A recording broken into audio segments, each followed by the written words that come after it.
pero es una idea que tiene muchísimos meses, quizás años, en el que se intentó gestar, una idea que se le ocurrió a mucha gente, pero que finalmente alguien, sobre todo Carlos Acosta y un grupo de entusiastas, lo seguimos hasta acá y la cosa ha salido muy bien. Hemos hecho un montón de cosas que creímos que nos íbamos a demorar muchísimo más tiempo, pero lo que hay aquí básicamente es pasión, lo que hay aquí es mística y lo que hay aquí es los deseos, o sea, las ganas absolutas de contar un cuento que nadie había contado, un cuento que estaba disperso, un cuento que debía ser contado, y en ese devenir, en ese empezar a recopilar información para armar el cuento, nos hemos encontrado con un montón de cosas maravillosas, un montón de cosas desconocidas, hemos aprendido cantidades. Esta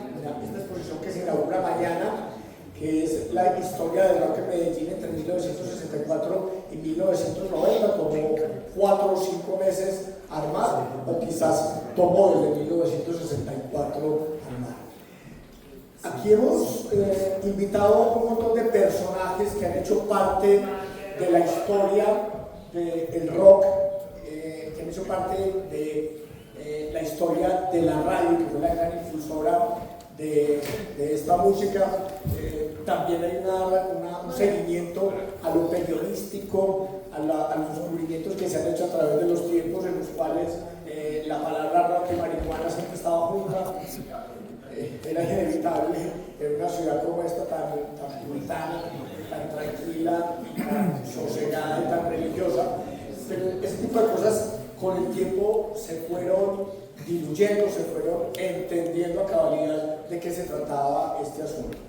En este trabajo de recopilar y de traer personajes, en esta primera etapa hemos traído absolutamente todos mayores de 50 años. Era apenas comprensible porque estamos pegando esos fragmentos de historia, y sin todos estos personajes que hemos traído acá es imposible que sucediera lo que está en la sala de exposiciones, sucediera que ustedes estuvieran acá, estuvieran por curiosidad, por nostalgia o porque tenían una cita pendiente con esa historia. Para hoy les tenemos una sorpresa enorme, nadie se los esperaba. Doni y Tito, por favor.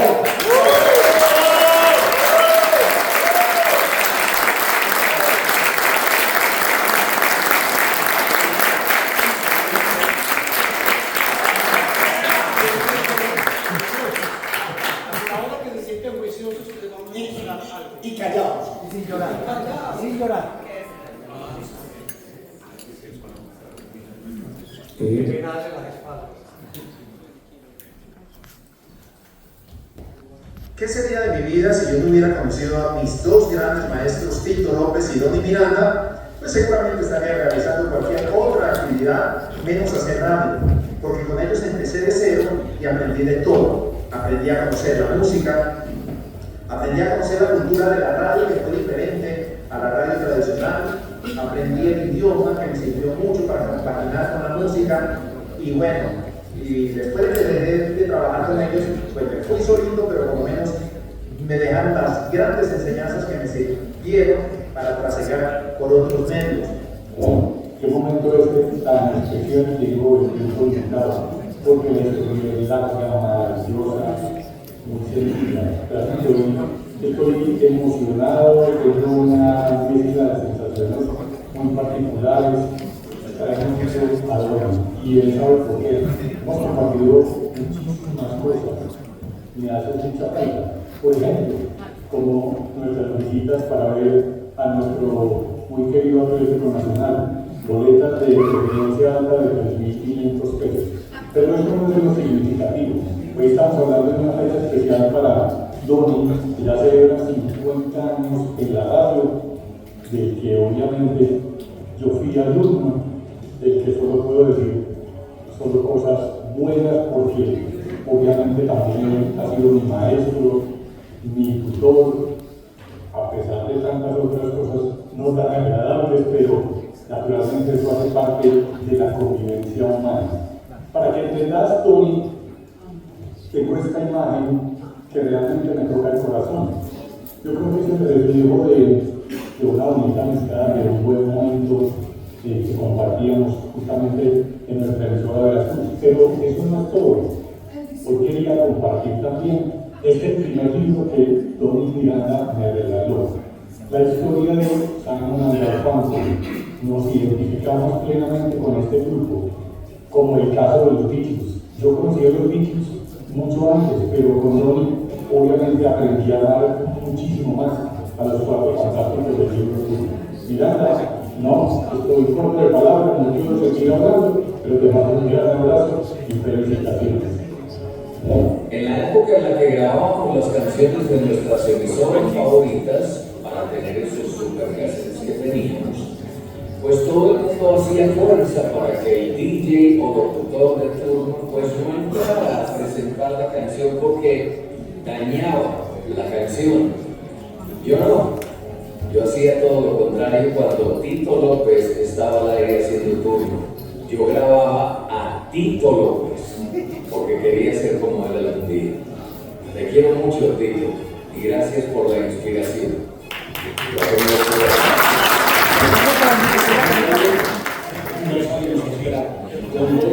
Después de arrancar el programa, era una locura. Tony podía salir con una cosa seria, con unas cosas cómicas. Siempre estaba pensando en los cuadros de programación. Tony siempre estaba buscando que pongo primero una movida, después una rítmica. Me caben tantas canciones, movido, rítmico, todos los balances de programación. Tony estaba pensando en los relojes de programación todos los días y siempre encontraba el perfecto. Él era la parte cómica de nuestro trabajo.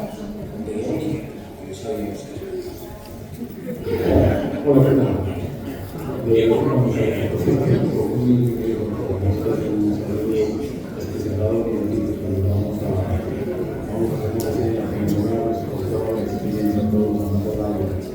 Recordemos muy bien, hacía la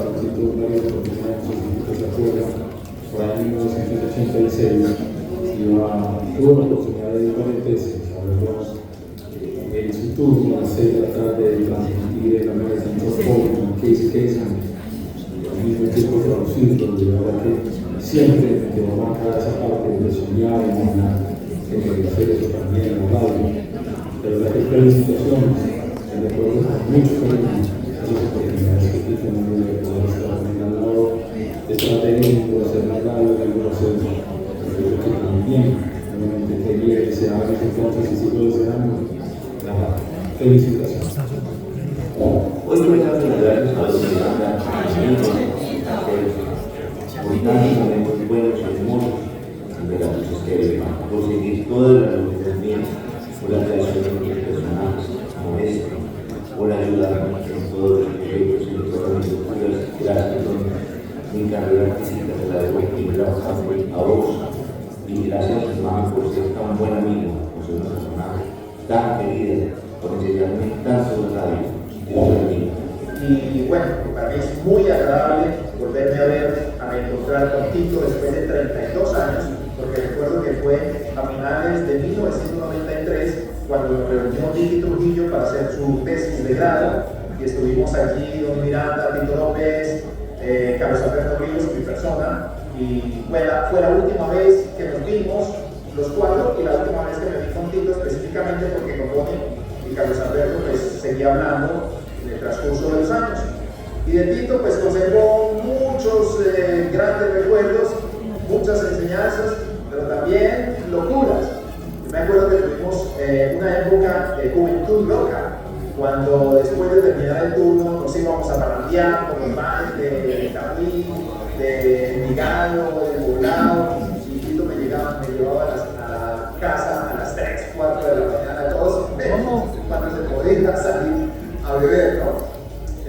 Bueno, todo eso me queda de recuerdo y siempre lo conservo en mi vida. Pues son tantos los recuerdos que ahí les dejo a ese. Hola a todos los bienvenidos, ¿cómo están? Yo soy Adriana Acevedo desde acá en la Florida, en los Estados Unidos. Quiero enviar un saludo muy especial a las personas que aprecio y respeto muchísimo. Los quiero bastante.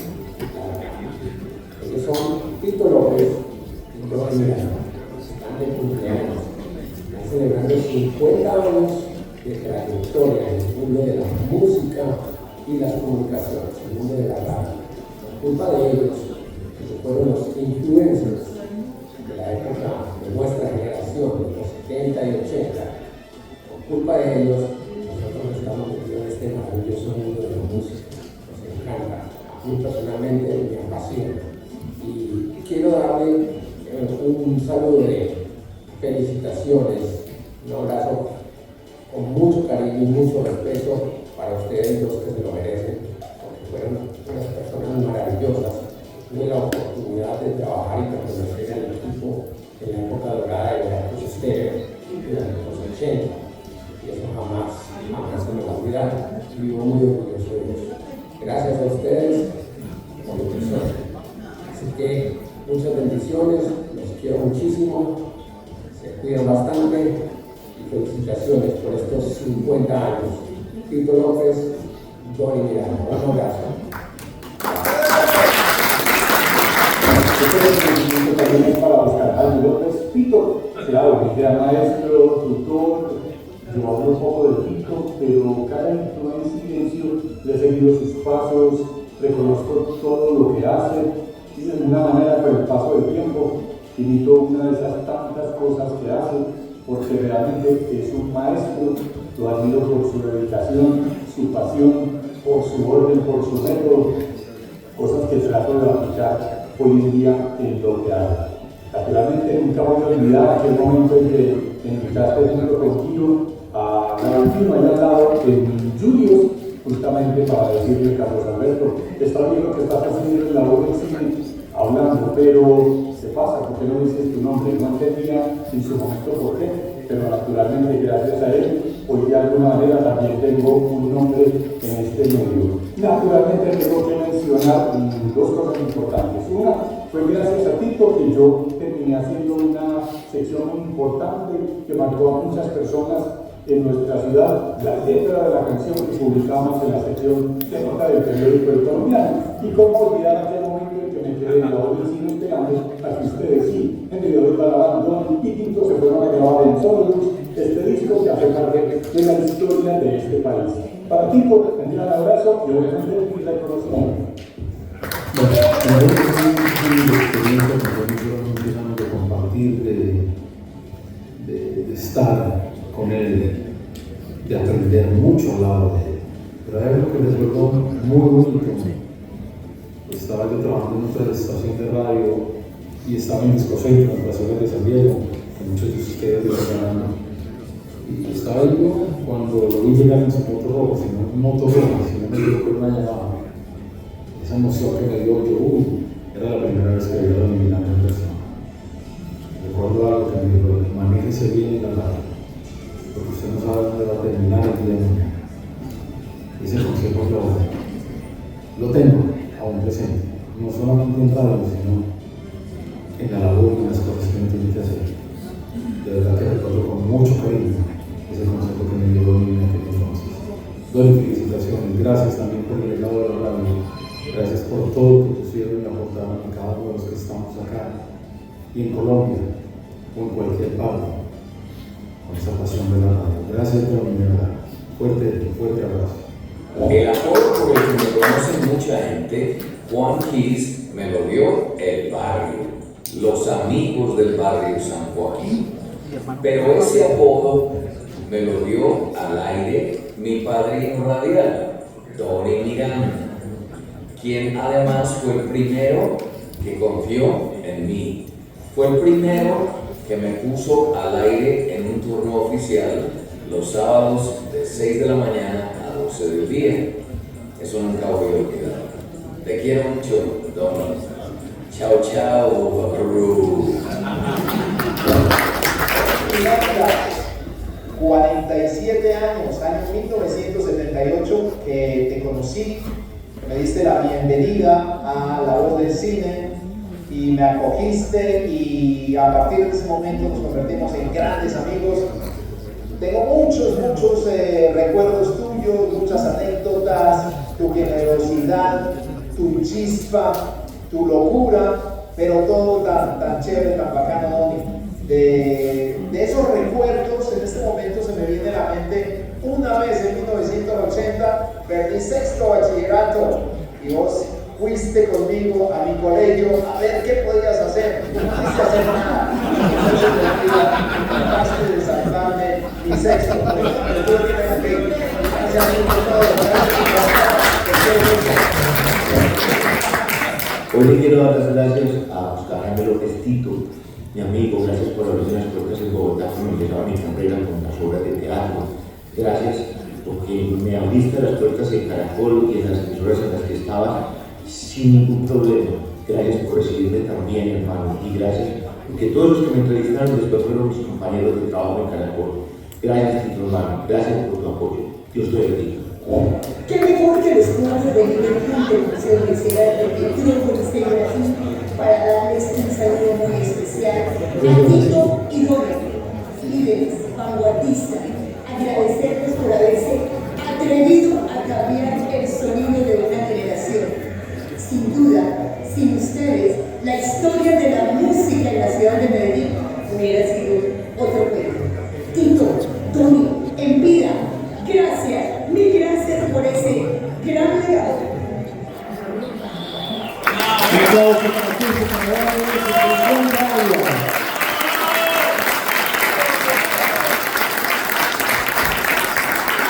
Bueno, muchas gracias a todos por estar aquí. Vamos a comenzar entonces con la entrevista. Para mí es... Qué pena, antes de que arranque. Tito y yo, hace por ahí unos 10 años, nos mandaron unas pastillas para la memoria. Obviamente, tanto a Tito como a mí se nos olvida tomarlas, entonces vamos a tratar de... No tiene una memoria. ¿Dónde es que están? ¿Cómo a la segunda? Hoy vamos a ver si las pastillas sí funcionan. Yo diré, me adheriré a los agradecimientos contando, porque aquí en todas las conversaciones anteriores yo siempre les he dicho, en esto todo está concatenado, esto no es mundos aparte, no, todo se iba. Yo entré a la radio porque los escuché a ellos en La Voz del Cine. Yo antes oía la voz de la música, pero no la voz de la música no había locución, pero cuando los escuché a ellos, yo decía, wow, qué voces, qué nota, qué trabajo tan chévere que a uno le paguen por poner música. Entonces, pues, yo quiero ese trabajo, ¿cierto? Y a partir de ahí entré. Y entonces, si ustedes miran, cuando yo hablo de que todo está articulado, pues uno empieza con sus pinitos y que escribe aquí, que va a tal emisora. Y entonces se organiza el concierto y luego aparece JB aquí a patrocinar el concierto y JB se anima y JB hace un programa de heavy en Veracruz y entonces Medellín se vuelve número 1 en heavy y bueno, si ven cómo todo va unido. Y hoy vamos a buscar esos puntos de unión a través de la historia de Tito y de Doni. Y vamos a aprovechar, ¿por qué hoy? Porque en 1975 Tito y Doni crearon una emisora que se llamó Radio Cáncer en octubre, ¿sí? Y por eso aprovechamos esta oportunidad, agradecerle a Tito que viene desde México. Démosle un aplauso porque sé. A la familia para una donación. Y Doni, que sale de su para dar una entrevista, porque Doni es muy reservado de ese tema, entonces muchas gracias, Doni, por estar hoy con nosotros. No, a ustedes muchas gracias. Muy bien, bueno, entonces vamos a comenzar en un tema de infancia, Andrés. Entonces yo voy a comenzar preguntándole a Tito, dinos por favor, para el registro, recuerden que esto es una entrevista de museológica, no es una entrevista de programa de radio. Dinos por favor tu nombre completo y tu edad. Oscar Jaime López Música, ese es mi segundo apellido, me lo dio mi mamá. Aprendido. Hola. 1, 2, 3. ¿Volumen? No. 1, 2, 3. Hola. Hay que hablar pegado. Vale, pues para escuchar nada. Hola. Me llamo Oscar Jaime López Música, es el video que me regaló mamá. Vivo súper agradecido por eso, pues imagínense, trabajando con emisoras musicales toda la vida. Tengo 71 años, nací en 1954, lo que hoy en día llaman baby boomers. Y música con doble K, ¿no? Sí, claro. Con doble K. Música con doble K. Ok, y háblanos un poquito de tus padres, para ir un poquito en la línea geográfica, en la línea de tiempo de las fotos. A ver, no estoy viendo las fotos. No importa. Bueno, dale. les voy contando la historia. Puede ser muy larga, pero voy a tratar de resumirla. Sí. A ver, ese que están viendo ahí es Only Música, finlandés. Muy pobre. Hizo lo posible por salir adelante después de la Primera Guerra Mundial en Finlandia, o sea, casi en el Polo Norte. El tipo empezó a estudiar diferentes cosas, aprendió 6 idiomas, entre ellos español, ruso, francés, inglés, en fin. Y me enteré no hace mucho que además aprendió a construir y reparar radios. O sea, no hacía transmisores, pero era con el tema de la radio. El último recuerdo que tengo de él, yo tenía como unos 4 o 5 años, era en la clínica Medellín, bueno, ahí cerca, donde murió de cáncer, por fumar. Tenía el techo lleno de antenas, cruzadas de antenas, porque quería oír radio de todo el mundo, siendo finlandés, enterarse de las noticias de todo el planeta. Vino a Colombia con sus hijos, trabajó en las selvas del Chocó, o sea que vino desde Finlandia, el frío más aterrador, al calor del Chocó en una selva, todavía sigue siendo subdesarrollado. Entonces una historia realmente muy interesante que ya he contado por ahí en redes sociales y que creo que vale la pena mencionar después porque si no, no acabaríamos aquí. Ese fue mi abuelo. Por otro lado, hay algo muy bonito y es mi tío Gustavo López, que ese era, bueno, esa es mi mamá, tan linda. Sí, ahí te tienes que ir, sí. Pero tienes que ir contando porque bueno, ok, sigo. Entonces listo, Gustavo López. Gustavo López fue un tío mío, creo que no tengo la foto, no estoy seguro. Él trabajó en La Voz de Antioquia antes de que fuera Caracol. Y yo de esto también me vine a enterar hace muy poco tiempo, es decir, yo nunca tuve la oportunidad de hablar de radio ni con mi abuelo ni con mi tío Gustavo, que fue el locutor de La Voz de Antioquia, dicen que tenía una voz muy bonita, y además de eso fue el secretario jurídico de La Voz de Antioquia y estuvo en todo el proceso de que La Voz de Antioquia se convirtiera en Caracol. O sea que fue casi, no voy a decir que fue de los fundadores, pero estuvo en esa época en La Voz de Antioquia y Caracol. Entonces también por ahí venía influencia. Y mi tío Jan, probablemente lo vamos a ver ahora más adelante, hermano de mi mamá, de esto tampoco yo tenía ni idea, resulta que sabía que él había hecho ingeniería electrónica y manejaba todo tipo de aparatos electrónicos y vendía esos equipos, pero me enteré fuera de eso que fabricaba y reparaba transmisores de radio. Por ejemplo, el transmisor, uno de los transmisores de La Voz del Río Cauca fue construido por él. Yo no tenía ni idea. O sea que la radio la tengo en las venas, por todas partes. Eso con respecto a eso. Mi mamá, noruega, ¿sí? Se vino a vivir a Colombia, pues porque mi abuelo estaba en el Chocó. Entonces eran 9 hermanos, vinieron 7 con mi abuela, se establecieron en Medellín, pues porque no se iban a ir para el Chocó, pero en una época, pues, imagínense ustedes, esto fue antes de la Segunda Guerra Mundial. Entonces tuvieron que venir en barco, que se demoraba 2 o 3 semanas, y después coger un avión, esos Junkers que volaban por encima del río Magdalena, hasta Puerto Berrío, y de Puerto Berrío hasta aquí en tren. O sea, era una odisea poder llegar hasta aquí. También muy bonita la historia. Aquí conocí a mi papá, y en alguna noche de pasión, pues nació este bebé. ¿Pues tenemos el bebé? ¿Pues el bebé? Aquí está el bebé. Bueno, ese es mi papá, ya les cuento, pero bueno. Ese es el bebé.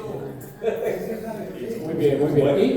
Y tienes un tito en la familia, ya tus hermanos, muchos lo saben, pero no todos saben bien la historia. Te precedieron 2 músicos muy importantes para la historia de nuestra ciudad. Así es, y desde muy chiquito, claro, son 2, Iván Darío y Juancho, que hicieron parte de los Yetis, el grupo Los Yetis. Ellos son hermanos míos mayores. Iván Darío me llevaba 7 años, Juancho me lleva 10 años. Les doy muchas saludos a todos. Estuve con él ahora toda la tarde. Y particularmente Iván Darío, mi hermano, él tenía una buena colección de discos y afortunadamente eran de rock, ¿sí? Entonces tenía, por ejemplo, el primer disco de Pink Floyd, tenía discos de Vanilla Fudge, pero también tenía Simon & Garfunkel, los Beatles, Crosby, Stills, Nash & Young, o sea, una cantidad de discos muy chéveres que me influenciaron mucho para entrar de lleno en el mundo de la música, en una época en la que estaba de moda era Sandro, Rafael, Camilo VI, todo eso, que yo decía odiar, porque en esa época, bueno, uno es muy radical y lo que no era rockero entonces, pero en el fondo uno sabe que todo eso lo influenció de alguna manera. De alguna otra manera, muy bien. Entonces sirva esta oportunidad, y se lo decía Tito antes, para también rendirle homenaje, pues Juancho, que nos debe estar viendo, y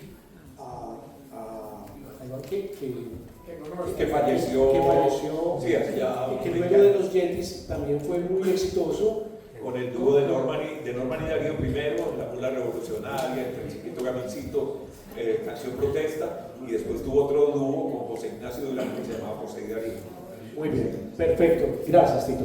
Entonces ahora las mismas preguntas para Donny, danos tu nombre completo, tu edad, lugar de nacimiento y... ¿Cuál es el? No, mentira. Mi nombre es Wingate Donald Stewart, apellidos Miranda Sturrock. O sea, este tiene doble K, música, y yo el rock. Tengo una hermana, Carol, 2 años mayor.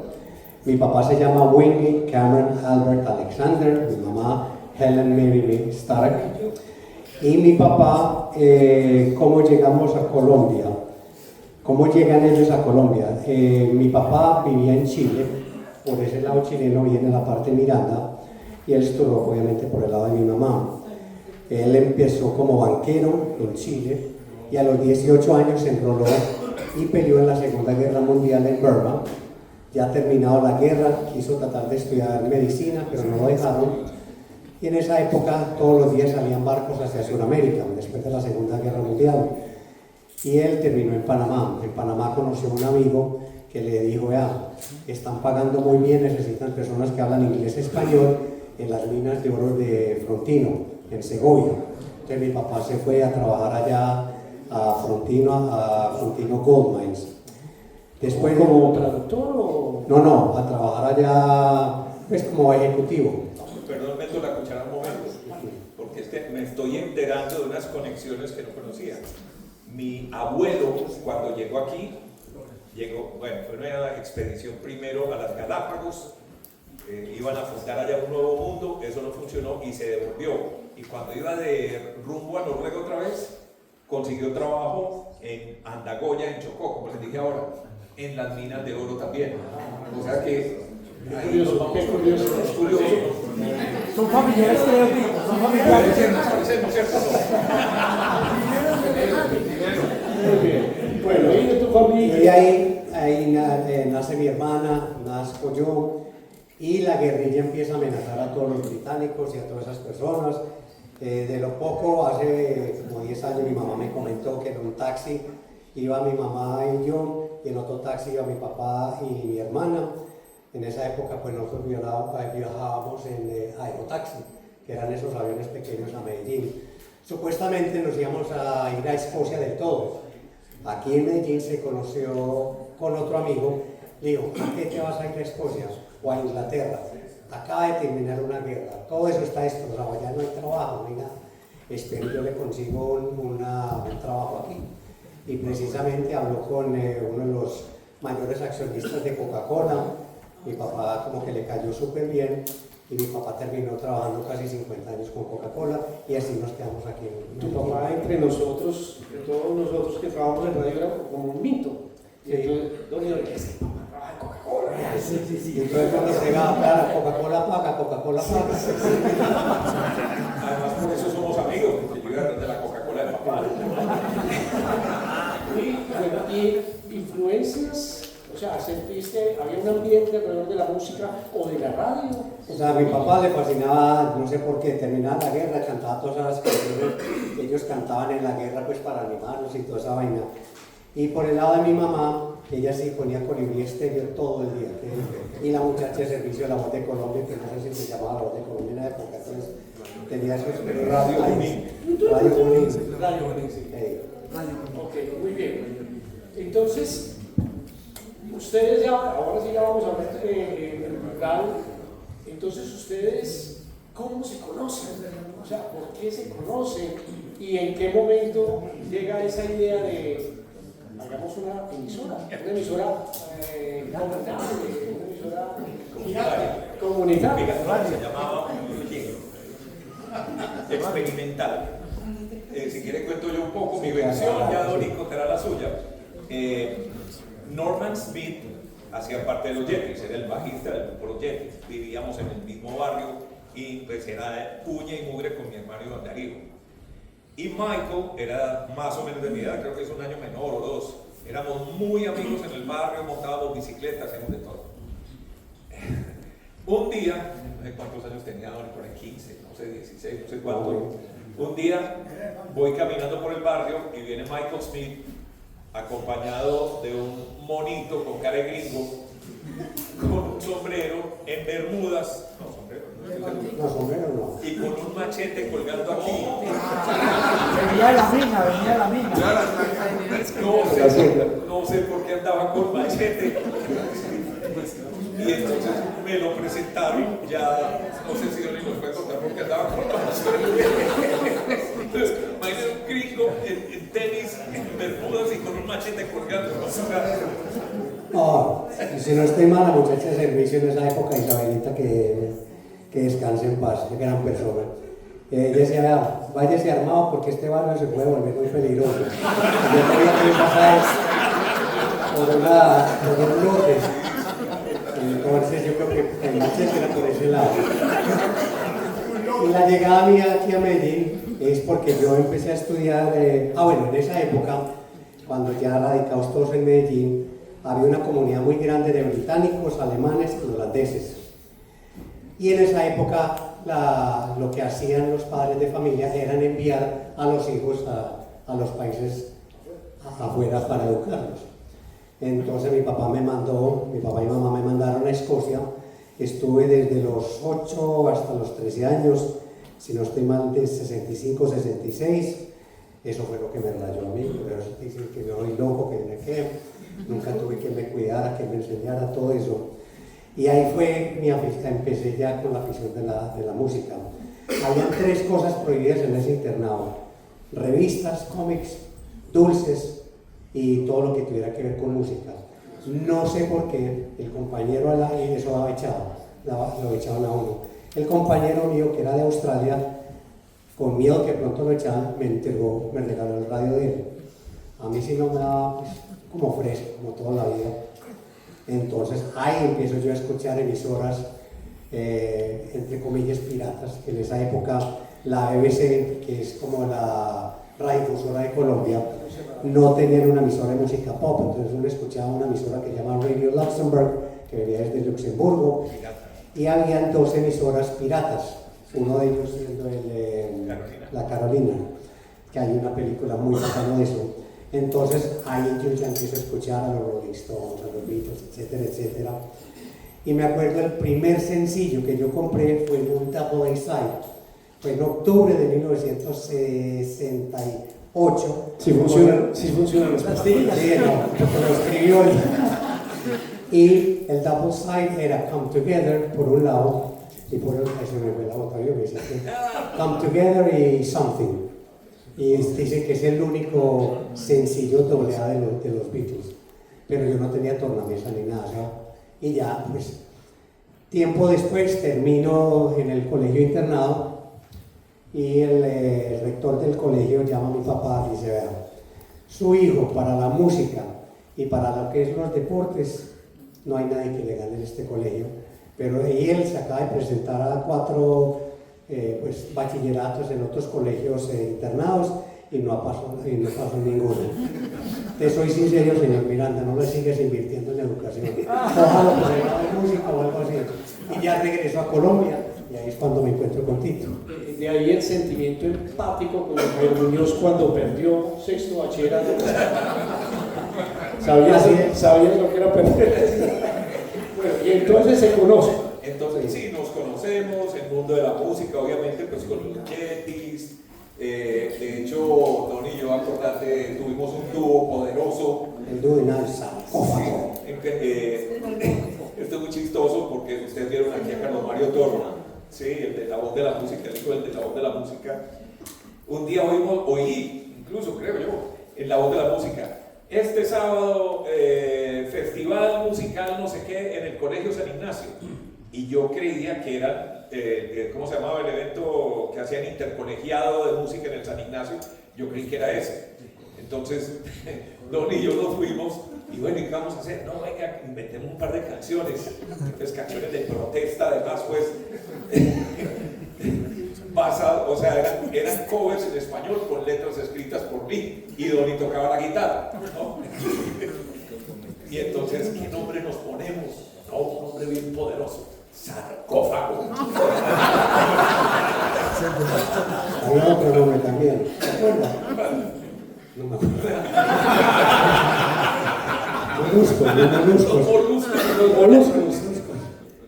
No, claro, llegamos nosotros y el temor, ¿no? Él era Instituto del Poblado, él era el Columbus School, hablamos con el Grillo Toro, él no tenía ni idea porque estábamos ahí, pero él vivía en el mismo barrio de nosotros, esa historia es muy bonita. ¿Él lo contó? ¿Sí? Sí, lo contó. Bueno, y entonces llegamos donde, venga, ¿será que podemos cantar?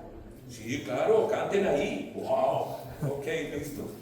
No nos sabíamos las canciones porque las habíamos inventado el día anterior. Me acuerdo que traje un atril, de esos de los curas, no sé por qué, bueno, porque en el Colegio San Ignacio, y puse la letra ahí y éramos los dos cantando, y todos ahí, ¡fuerza! Y nosotros, no, día de 4 soles, sí, noche día de 4 soles, noche corta y madrugada, el fusil que veo pensando solo en trabajar, coja tu hacha y tu fusil. Eso es. Bueno, y ya, ¿cierto? Entonces, no, solo para terminar, entonces claro, teníamos 2 canciones. Todo el mundo, bueno, ¿y qué? No, ¿qué hago? Donny, canciones de los Beatles. Guitarra eléctrica por primera vez, eso no me daba. Bueno, el caso es que nos metimos en el mundo de la música, bueno, perfecto, y un vecino mío que estudiaba electrónica, un curso de electrónica en alguna academia por aquí, entonces me dice, Tito, venga, usted que le gusta eso de los cables y las cosas y pegar y poner el parlante, no sé qué, ayúdeme a montar este proyecto que sacó de un libro de mecánica popular, no sé si saben qué era mecánica popular, bueno, este era un librito con un resumen de proyectos y me dijo, montemos esta emisora que la tengo que presentar, ese es el trabajo que tengo, ok, listo. Entonces nos íbamos ahí eso es, creo que es Junín con Maturín, donde paraban los buses del Vigado. Ahí estaba la tiendita. Ahí vendían, ¿no? Sí, seguramente. Y ahí vendían todos los resistencias, condensadores, bobinitas, no sé qué. Montamos la emisora. Entonces, listo. ¿Y qué? O sea, ¿qué hacemos con la emisora? Entonces me acuerdo que por ese día Donny le habían prestado el disco El Dorado de Electric Light Orchestra, que es una belleza y además tenía la ventaja de que todas las canciones estaban pegadas, ¿sí? Porque como yo no sabía cómo era una radio y solo teníamos una tornamesa, entonces dejábamos rodar todo el disco y yo podía salir por el barrio, maricas, bueno, en esa época no decíamos así, mira, estoy al aire, estoy en la emisora, ¿cuál? Oiga, no, ese no es usted, ¿qué hacemos? Entonces, otra vez, Tito Cables fue, conectó, desconectó, armó, y no sé cómo, empecé a grabar un programa de radio. Me demoré todo un fin de semana en un cassette de 90 minutos y grabé Máxima Nota, así se llamaba ese programa. Entonces ya tenía como ponerlo al aire y salir por el barrio y decir, hey, estamos al aire. ¿Y en qué momento le ponen el nombre a la emisora y por qué se llama así? Bueno, ¿por qué se llamaba Radio Cáncer? Porque nosotros somos cancerianos. 15 de junio y Tito 29 de junio, 28 de junio. Sí, bueno, y creamos Cáncer Producciones, ¿no? Registrado para el comercio y todo el mundo. Fomentados de la radio. Bueno, entonces, listo el programa, bueno, y oyendo radio, que era nuestra pasión. Íbamos a la piscina de Don, la casa de Don, y tenía allá íbamos a la PM, piscina Miranda. Váyanse para la PM, la piscina Miranda. Entonces jugábamos waterpolo en la piscina y oyendo radiodisco. Radiodisco tenía 3 tandas de música en la hora, o sea, cada 20 minutos había comerciales. A las 20, 40 y faltando 10. Entonces, uno a un lado, otro al otro. ¿Estaba Baltasar Botero, no? Baltasar Botero. Sí. Sí, y J. Mario Valencia. Y cada 20 minutos cambiamos pues, en fin. El caso es que después... Pero la escuchábamos era porque antes de que ellos tiraban cuñas, ellos siempre tiraban una canción, eso era de palabras en español, y tiraban un top 10 de Billboard. Empezaba Baltasar, top 10 Billboard, y presentaban una canción en inglés que estuviera entre los primeros 10 lugares de Billboard. Tiraban 3 canciones en inglés cada una. Cada bueno, una. pero de un momento a otro apareció Emisoras del Poblado. No sé de dónde salió. Y la oímos. Yo no sé quién nos dijo ahí, escaneando, ¿no? Emisora del Poblado. Y me dice Doni, Tito, llevemos ese programa, está muy bueno. Y yo, ¿cuál? Yo no sabía hacer radio. Llevémoslo. Yo, no, qué pena, qué vergüenza. Llevémoslo. Pues Doni siempre se la ha aventado, yo siempre he sido el ahuevado. Nos fuimos, y salió ahí el control, el operador de la emisora. ¿Qué quieren? No, mira, que tenemos un programa de radio. Ah, sí, yo le digo a mi jefe, chao. Y nos devolvimos y yo, ¿quién?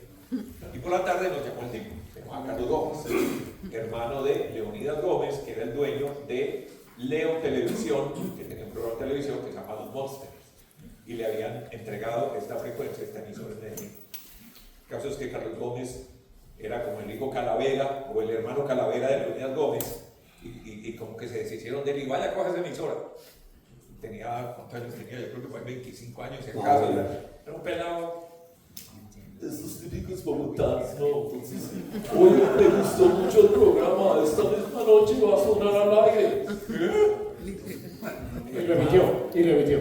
Nos fuimos para la casa de la novia de Doni en esa época y nos sentamos a esperar el programa y salió el programa al aire.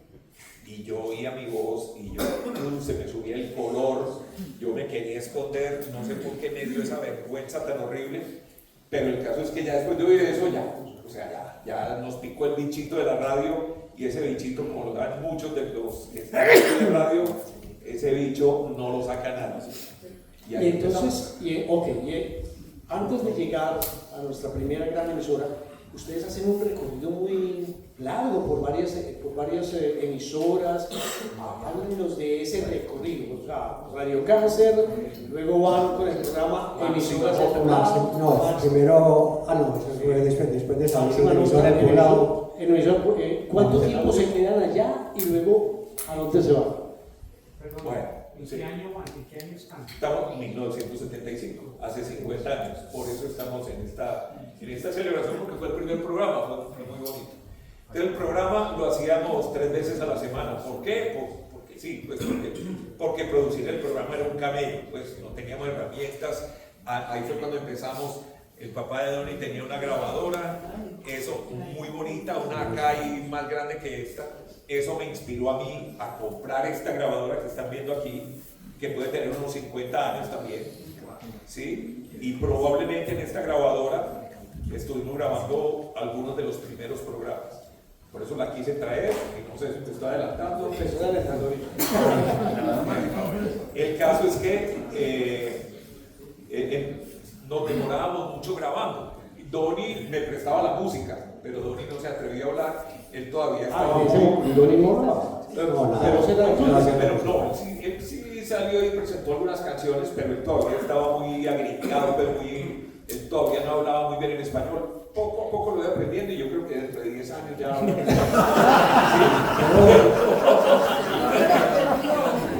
Ya se le entiende algo, ya se le entiende. Entonces, listo, la máxima nota. Bueno, y nota musical, entonces el nombre del programa, máxima nota. Ahí estuvimos, no sé, yo creo que por ahí 3, 4 meses haciendo el programa. Donny peleó con el gerente, nunca supe por qué. No, fue porque el programa, al último, pues ya estamos haciendo el programa en vivo. Entonces yo no sabía manejar una consola y tampoco pues tengo paciencia para eso. Entonces Tito manejaba la consola y supuestamente yo era el que hablaba. Yo no era capaz de hablar. Tito me tenía que decir, bueno, acabamos de escuchar a Elton John, él me tenía que escribir todo.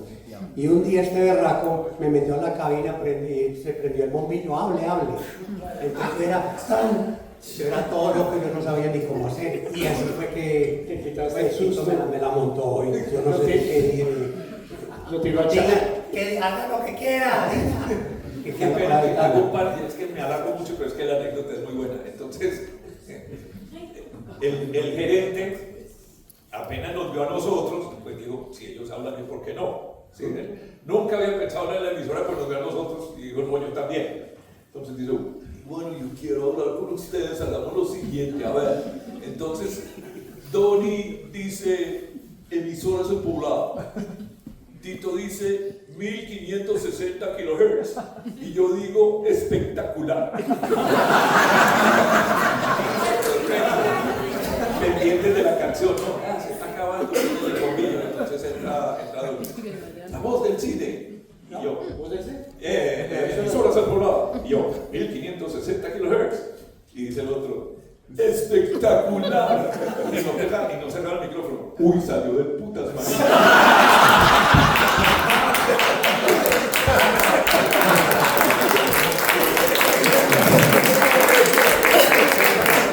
También fue, yo me quitaba la camisa y de punto el blue jean. Y no sé de dónde saqué la idea. Nosotros íbamos mucho de reseñas sacando los acetatos para las cuñas y para las promos. No había cartucho, no había nada. Y yo tenía, y entonces le ponía una media al micrófono. Y un día el tipo entró y me vio pues total, pues con el blue jean, brincando con esa media tan. Yo no, estos ridículos, pendejos, no, le digo, maldito luchado. Y hasta ahí. Hasta ahí llegamos, entonces nos quedamos con esa goma caníbal. ¿Y ahora qué hacemos? Entonces, la voz de la música había estado en el barrio de nosotros, ya se había trasteado en Envigado, así diagonal a la bomba Texaco de San Marcos, ahí estaba. En Zúñiga, en el barrio Zúñiga. No, eso ya era ahí, Envigado. Sí, ellos nos contaron. Fuimos y hablamos, Aurelio, mira, y nos decíamos, es que queremos hacer un programa, listo, ya mismo, háganlo. Entonces, ¿qué nombre le ponemos? No sé, algo sencillo, algo que no sea muy ostentoso. El show espectacular de Tito y Donny. Sencillo, así que nada frescoso. Entonces, pasamos el programa, el sonido no era el mejor, porque yo no sabía cómo, porque todo eso lo instalé yo. Donny prestaba los estudios y los desarmaba además para que el papá no viera que lo estábamos haciendo, porque yo desbarataba los equipos, todos. Y era el cuarto de las maletas, ¿no? Era el cuarto de verdad de las maletas. Pero el niño se inventó la forma de que sonara bien, bueno, todo. Pero la verdad, pues ahí solo estuvimos, no sé, yo creo que no hicimos ni 5 programas ahí. Y cada programa entregaba el teléfono en mi casa. ¿Ah, sí? Si sonaba 5 veces es mucho. Y la muchacha me decía, están llamando unas personas, ni entiendo lo que están pidiendo. Estar en ese momento dentro de la voz de la música, que estaba en pleno furor de heavy. ¿Sí? Ya venía, hasta el 76. Ya venía, ya estaba en el Poblado que le estaban oyendo. Estaba haciendo competencia. ¿Ustedes qué música estaban poniendo en ese momento? ¿Qué música ponían dentro de la voz de la música? Muy buena pregunta. Y esto, para mis amigos rockeros aquí, yo creo que los dos somos rockeros de corazón, ¿cierto? Y nos metimos en esto porque nos gusta el rock. Pero sabíamos que nuestra emisora no era de rock, era de pop, ¿sí? Entonces, pues aunque poníamos Black Sabbath y Led Zeppelin en algunos espacios, realmente lo que poníamos eran los éxitos del momento y procurábamos que fueran los éxitos de Estados Unidos, porque es que hay que entender que Medellín era una parroquia, no lo digo despectivamente, sino que realmente estábamos muy atrasados y las disqueras se demoraban mucho en sacar los discos. Es decir, aquí un número 1 en Estados Unidos se venía a conocer a los 6 meses o más, ¿cierto? Pero la ventaja es, particularmente Donny, que estudia en el Columbus School y que el papá viajaba por ser pues, el gerente de la embotelladora de Coca-Cola y bueno, todo el cuento. Él conseguía mucha música en discos sencillos y eso era lo que poníamos, ¿sí? Entonces, éxitos de Inglaterra, éxitos de Estados Unidos de las listas, que nadie más estaba poniendo en ese momento, radiodisco, pero radiodisco ponía 3 discos en la hora, ¿cierto? Entonces tampoco pero los mismos 10 temas todo el tiempo. Y los mismos 10 temas toda la semana. Entonces, empezamos a poner esa música. Muy bien. ¿Y cuánto tiempo están ahí y luego a dónde saltan? De ahí, la Voz de la Música, como dije, estuvimos, yo creo que no más de 3, 4 programas. Y empezamos, ¿qué hacemos? Empezamos a pensar. Y no sé, Donny, cómo conoció a... Ay, ¿cómo se llama este? De la Voz del Río Grande. Alfonso Gómez. Alfonso Gómez Barrios. Alfonso Gómez Barrios. Pero antes de eso, hicimos 2 programitas, 1 o 2 programitas en radio, la emisora de baladas de RCN. ¿Sí? ¿Radio musical? No me acuerdo cómo se llamaba. Radio Éxito. Radio Éxito. Entonces hicimos 2 programas y después no volvimos allá. Yo creo que estás confundida, te digo por qué. Alfonso Gómez Barrios hacía un programa, trató de comercializar un programa. Yo me imagino que era un cupo que le dieron para él comercializar un sábado a las 8 de la noche, 9. Apenas estaba entrando la música disco y el tipo tenía un programa que se llamaba Trilogía, que lo hacía él, Paco Caucheras y Víctor Prieto Castro, que eran locutores deportivos y esas voces tradicionales. Y no sé por qué nosotros fuimos a parar allá. Donny siempre el fútbol y la cosa, entonces fuimos a parar allá y empezamos a hacer el programa una vez a la semana, pero eso no era realmente lo que estábamos buscando. Sí, entonces, ¿qué hacemos? Entonces ese programa no logró conseguir patrocinio, este tipo la ponía whisky, no sé qué, Johnny Walker o algo y nunca le compró. Entonces nos dijo, miren, esto no está funcionando, pero si quieren arranquen en Radio Ya, que estaba ahí, ¿sí? Radio Ya. Y creo que alcanzamos a hacer 1 o 2 programas en Radio Ya. Yo creo que ahí está tu confusión. Pero digamos que nunca nos lo tomamos en serio porque no nos gustaba. Entonces apareció otro personaje para mí muy importante que fue de Sonolux, que era un locutor además de RCN. ¿Quién? Milton R. ¿Sí? Hablamos con Milton R. Y él dijo, vengan muchachos, primero nos empezó a dar muestras de discos. Quienes no trabajan en radio pronto no lo saben, pero las disqueras para impulsar su música regalaban, no sé si hoy en día lo siguen haciendo, regalaban los discos a los locutores y a los talentos que estaban en las emisoras y a los locutores. La famosa promoción. Entonces empezamos a armar una discoteca, pues chévere, aunque con los discos que salían en Colombia que eran un poco atrasados. Pero además nos dijo, Tito, soy muy amigo de Humberto Mesa, de Radio Bolivariana, si quiere hacemos un programa. Ah, qué berraquera. Bueno, listo, fuimos a hablar con Humberto Mesa. Claro, muchachos, vengan. Profesor nuestro de Derecho. Claro. Y nos dije, tenemos un horario, el único horario que hay es domingos a las 10 de la noche antes de apagar la emisora.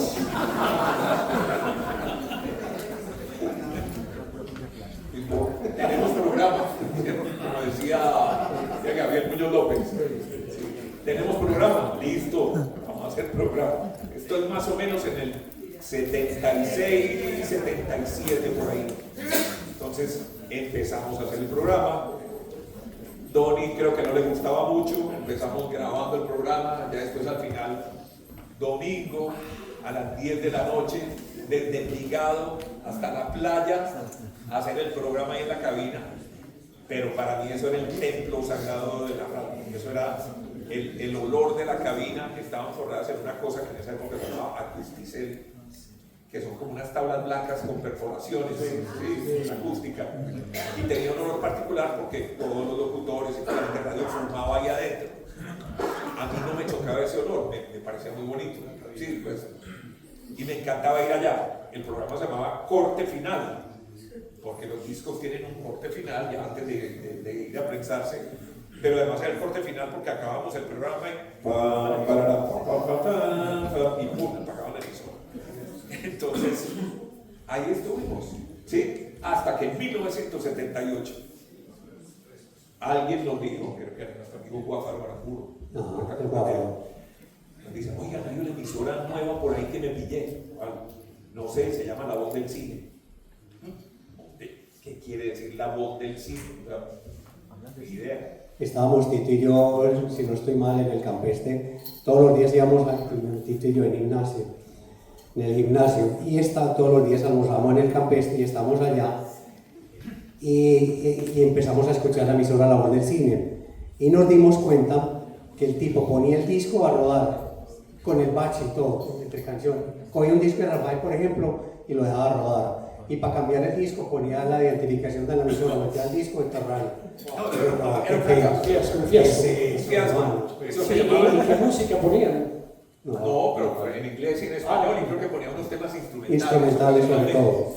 Eso hacía parte de una empresa que se llamaba el Radio Sistema Federal de Antioquia. Y esa emisora se la habían entregado a Guillermo Inestrosa y Sasa, precisamente porque iba a ser de una emisora pues para hablar de cine y toda esa vaina. El tipo fue una vez y nunca volvió. El caso es que, ¿cómo hacemos para entrar a la onda? ¿Qué hacemos?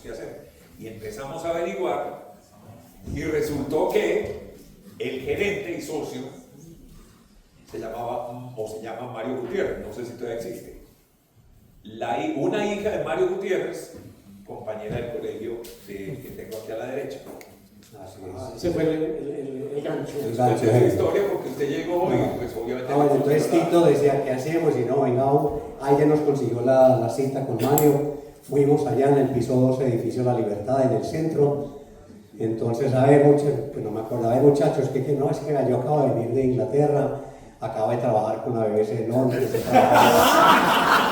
trabajado en la voz de Estados Unidos, soy tan responsable en este momento de la BBC en Londres y no me gustaría trabajar en radio con mi compañero Tito. Y de el tipo, listo, cojan esa emisora. ¿Cuánto quieren que le preguntamos por plata? Y el tipo, no, les voy a pagar eso. No, es que no nos paguen, es que no queremos que nos paguen. No, es que les tengo que pagar. No, es que no nos interesa la plata, es que este es el hobby de nosotros. Queremos tenemos música para poner, préstenos, regalen la emisora, déjenos manejar, por favor, no, es que les tengo que pagar, seguro lo que uno otro, hasta que me lo ha dicho, el tipo nos convenció, bueno, listo. Entender que ellos tenían dos emisoras, esta y Radio Popular, tenían intereses políticos con Radio Popular, con su noticiero y toda la cosa, era la voz del cine. Esas emisoras se las compraron al sistema Colibrí. Estaban encartados. Entonces, sí, están encartados con la emisora. Uno de los socios, Jaime Saldarriaga, que de pronto ustedes conocieron, que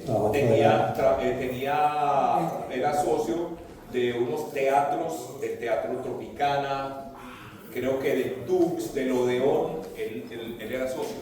Y yo creo que ahí también estaba el interés del cine, ¿sí? Entonces no sé si también pensaban poner música, bandas sonoras y eso. Yo la verdad nunca supe por qué la emisora se llamaba así. Okay.